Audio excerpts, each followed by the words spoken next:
تبينيش للدنيا ان انت ضعيفه، ولا تبيني لنفسك ان انت ضعيفه ابدا. احنا مش ضعاف، احنا مش ضعاف. حياتك بايظه ومش عارفه تعملي فيها ايه؟ الف مبروك، انت مش لوحدك.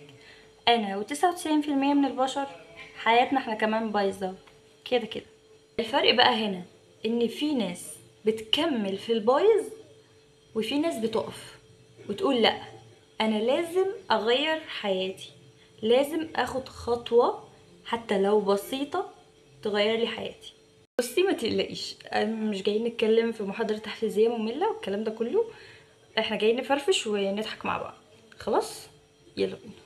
شوفي يا قلبي، احنا عندنا اول حاجة بتبوظ حياتنا ان احنا قاعدين فاضيين، قاعدين فاضيين لدرجة يعني احنا مش لاقيين حاجة نعملها خالص. يعني احنا قاعدين بنقلب في التيك توك ونشوف الريلزات وبالساعات وبالحاجات دي كلها.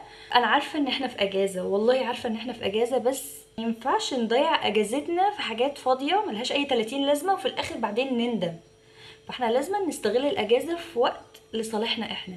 امسكي التليفون عادي، مفيش مشكلة طالما احنا في اجازة. اقسمي البلد نصين، امسكي شوية تليفون واستغلي الاجازة شوية في حاجات تانية احسن تفيدك. فهماني؟ والله انا عارفة ان انتي بتمسكي التليفون ومش انتي لوحدك، انا كمان. بنمسك التليفونات وبنقعد نقول طب الفيديو ده بس الفيديو ده بس وهقوم، الفيديو ده بس مش عارفة هعمل ايه.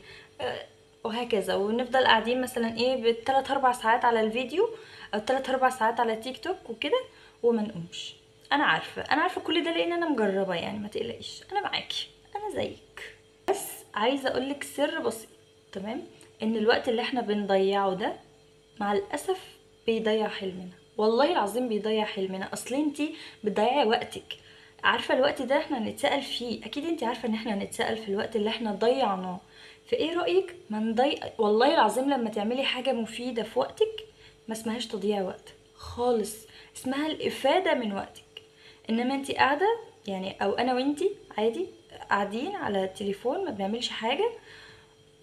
نستغل وقتنا، نستغل الأجازة نتعلم فيها، صدقيني هتكون حاجة تحفة لو استغلنا الأجازة ديت في حاجات هتغير لنا حياتنا حرفيا. لحظة،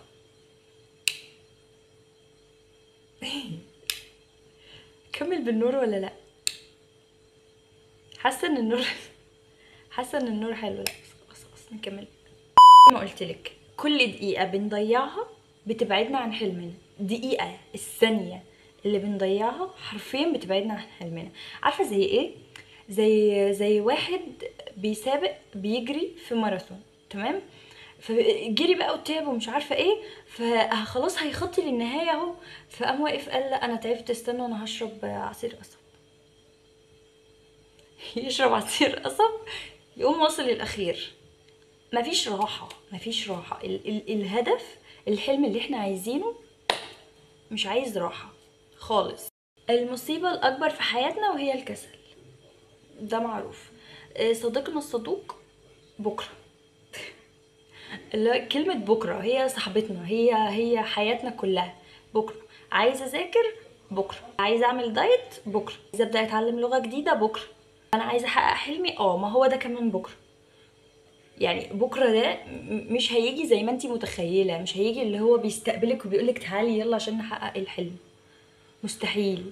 انتي مش عامله حساب ان انتي هتعيشي لبكره، معلش لازم نعمل حساب لكل حاجه، تمام؟ فليه ما تعيشيش اللحظه دلوقتي كانها اخر لحظه؟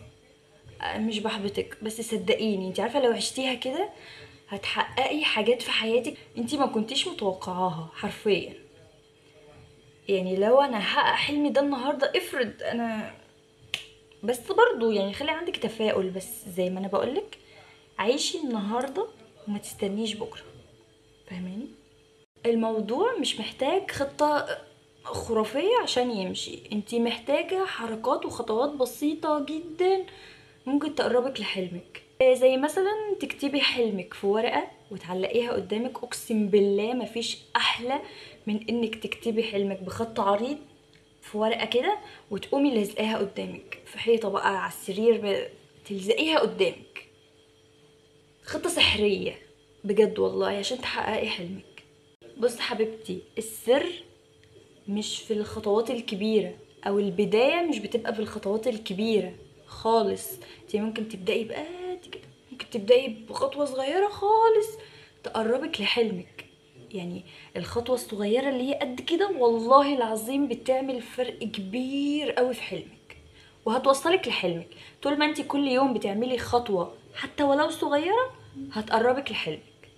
السر هنا في الاستمراريه، انك تكوني مستمره حتى لو انتي بتضحكي وبتهزري في الطريق، ما فيش اي مشكله.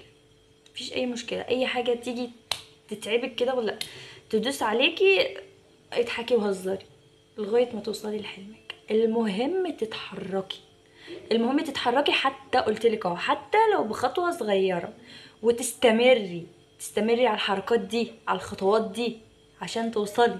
انا اعتذر لك على الصوت العالي، بس حرفيا انا كنت متحمسه جدا للحلقه دي عشان حسيت كده ان انا بتكلم باريحيه خالص وكده يعني. وما تزعليش مني، انا طبيعيه جدا يعني. مضحكش عليكي بصراحه. المهم الفيديو خلص هنا، وطبعا انا بحبكم جدا وعايزاكم ما تنسوش تحطوا لايك وسبسكرايب لو عجبكم الفيديو، علشان نضحك ونهزر سوا مع بعض كل يوم. هو مش كل يوم بس يعني كل ما انزل فيديو نقعد نتكلم كده ونضحك مع بعض. وما تنسيش الكومنتات عشان هرد عليكم ان شاء الله. مش عايزين اي حاجه. باي.